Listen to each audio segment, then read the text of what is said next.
Hello and welcome back to my channel, and welcome to my channel in the first place. Today we have a multiple characters type thing, so all of these fanfictions were written by people who watch my channel, and all of their links, like to what they wrote, will all be in the description. Please go check them out. I really appreciate them writing this. Also, there are 2 Tamaki stories, so we're just gonna do those back to back, and then we're gonna have the other characters. Cool? Great. You woke up in your boyfriend's, Tamaki Yamajiki's navy blue hoodie.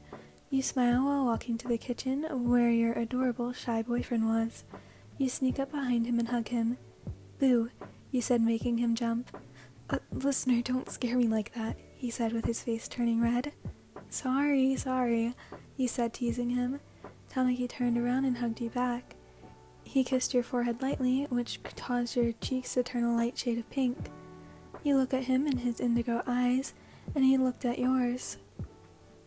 I made breakfast while you were asleep," he said, turning his head away from your eyes. There you saw your favorite meal and your favorite drink. Still blushing. "Thank you, Tamaki," you hugged him even tighter than before. "You're the best, I love you." Little did you know how those 3 words would make him crazy. You grabbed his face and gave him a kiss, making his eyes widen. After a few seconds, he kissed you back. After some time, you and Tamaki stopped the kiss. Tamaki blushes majorly. Listener, did I hurt you or anything?" Tamaki says. You smile at him. "Tamaki, you didn't do anything, don't worry," you said, patting his head. You hold onto his hand and drag him into the living room. "Listener," Tamaki says. "What are you?" You sit him on the couch and walk over to the TV and turn it on. You open a cabinet full of movies and you grab a Christmas one at random. You end up grabbing the movie Home Alone. You pop it in the DVD player and hit play. You sit next to Tamaki and cuddle in with him. During the middle of the movie, you fell asleep, causing him to blush. Listener, he found a loss of words when he realized you weren't going to move. So he held you closer, and he himself fell asleep. And on to the next one for Tamaki. It was a few days before Christmas, and Fat Gum's agency was hosting a Christmas party, and people were bringing in treats for the party. "Hey, listener, can you help me with baking a treat?" Yeah, I'd love to. What kind of treat would you like to make?" We can make some macaroons. I know you're good at making those." "Yeah, totally. So, what flavor?" "Chocolate. Is that okay?" "Yeah, we'll just need some chocolate, almond flour, powdered sugar, egg whites, heavy cream, vanilla, and food coloring. Do you have those?" Yeah, I'll grab everything." "Okay, sounds good. I'll make sure to grab the scale in the KitchenAid." They got out all of the materials, and when Tamaki tried to separate the yolks from the whites, he kept breaking the yolks. "Tama, do you want my help?" He nods his head yes. "Please, I'm sorry I keep breaking the yolks." "Do you want to switch and sift the dry ingredients together?" "It's perfectly fine." "Yes, please." "Okay, so just sift them into the bowl and don't let it get too chunky."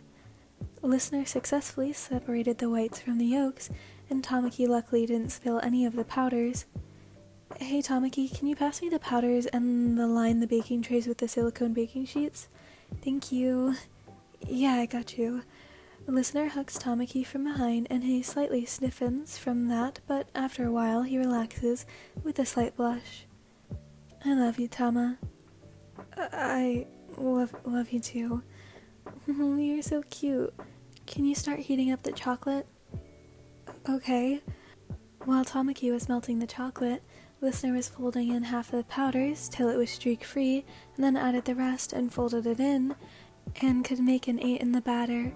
They added some green food coloring in a piping bag so that way it would look like it had streaks, and started to pipe it out onto the trays. "How's it coming?" "Good. How are the macaroons coming?" Pretty well. I just need to heat the trays till they're flat and then let them sit so that way they have like a skin, so it'll be a while until we can bake them. It's a good thing we're making these a few days early, because we need to let them age, you know? Time skip to when the macaroons are done forming a skin. Alright, so it's finally time to bake them. It takes forever for them to get skins, I swear. I'll just heat up the oven and set the timers and turn them off halfway through. Okay, so which tip are you gonna use? I'm planning on using the star one. Thank you for helping me these. You're the best. Aw, I'm happy to help my lovable dork like you. The macaroons finished baking and they started filling the piping bags, and Tamaki got some on his hand, so he tried it. It tastes really good. Here. Listener gets on their tippy toes and kisses Tamaki. Tamaki gets very flustered by this and says, "Why did you do that?" Listener smirks back. "You said to try it, so I did. I want to apologize. I probably mispronounced something in here. I'm so bad at pronouncing things. Anyway, on to the next one." It was almost Christmas Eve, and your parents had invited you to go Christmas caroling with them. As excited as you were to see them again for the holidays, you were sad to have to ditch Denki's plans to hang out with you that night. So when someone knocked on your dorm room door, you jumped, not expecting anyone because they were either out somewhere or planning things for Christmas. You heard Denki call through the door. "Hey, have you left yet?" You thought you'd told him about your plans with your family and that you would be back late, so you would have to hang out some other time. "Coming," you called as you finished bundling up for the cold and snowy weather awaiting you outside. You opened the door to see Denki staring at the floor sheepishly. His head snapped up suddenly and he gave you his best signature goofy smile that made your heart melt. He was dressed in lots of layers, and he looked like he had planned on going out as well, with a scarf loosely wrapped around his neck and a pair of gloves tucked into his pocket. "Hey," he waved. "I must have been good this year because Santa decided to give me this present early," he said. Cheesy pickup lines were always his specialty, and this one was especially cheesy. "Ugh, that one was too much," you groaned. "I do have to get going though, otherwise I'll be late and my family won't be too happy with me," you said. "Yeah, I figured as much, so I thought I'd come along and, maybe even drive you there," he questioned. You blinked at him. Your face was heating up, and the thought of you driving in his car? What would your family say, you thought? Sure," he said gleefully, clasping your hands together and smiling brightly. A slight blush came across Kaminari's cheeks. "Let's go then," he said excitedly. Then, with nothing but a pickup line and a small conversation, he managed to come along with you and your family's Christmas caroling fun. Once you two got to the designated spot, you went house to house singing joyful carols and laughing, going to each person's house and bringing them Christmas cheer whenever they had trouble leaving their houses. They thanked you each time, giving you warm hugs and all. Denki laughed throughout, dazzling the elders of your family. They all complimented him on his singing skills, despite the belief that he sung terribly. Every time he looked at you, full of the holiday spirit and holiday delight, he'd go red, though everyone else thought it was from the cold. Your mom even offered a hat to the red-faced Denki. You scoffed as he awkwardly took it and fixed it on his head. He looked good. When it was half an hour to midnight, you looped your arm around his shoulders, waving a goodbye to your family, and the two of you trudged through the snow-covered sidewalk to the last house, excited to get back to the warmth of the car. On your way home, you spoke up. "Hey, why did you decide to come in the first place?" you asked very curiously. "I thought it would be nice to meet your family," he blatantly stated. "Oh," you weren't expecting that answer. You were hoping it was another cheesy pickup line or a sappy reason. This wasn't the Denki you knew at all. "Hey, did something happen back there?" he questioned. He looked confused but kept driving. "I'm not sure what you're implying, listener," he said, your name coming out like a whisper. "I mean, you aren't as goofy and flirty as usual," you stated, still concerned for his well-being. "Well," he started, then his whole face went red and he smiled like an idiot. "I need you like Christmas lights need electricity to glow," he muttered. Even when being genuine, his confession came out as another pickup line. Confidence usually radiated off of him when he flirted, but this time it was different. "What?" you said, trying to take in what he said. "I like you," he stammered, and you smiled back. "I like you too." Kaminari got a huge surge of confidence and pulled you towards him. In a split second, you found your lips locked onto his. Christmas caroling with your family sure was a hit this year, but your newfound love with Kaminari, instead of a best friend, but now a lover, was so much better than that. Kaminari almost short-circuited at that, and you were glad you were at the dorms and you were safe from him driving in that state. This would be the best Christmas ever, as long as you spent it with him. Dragging him to his room, you whispered goodnight in a sweet voice, giving him a kiss as he tensed up. He waved, his face all gooey. "Good night, listener," he called behind you, leaving him to stare as you walked off to your dorm, excited, happy, and tired. "Today was the best day ever," you said as you drifted off to sleep.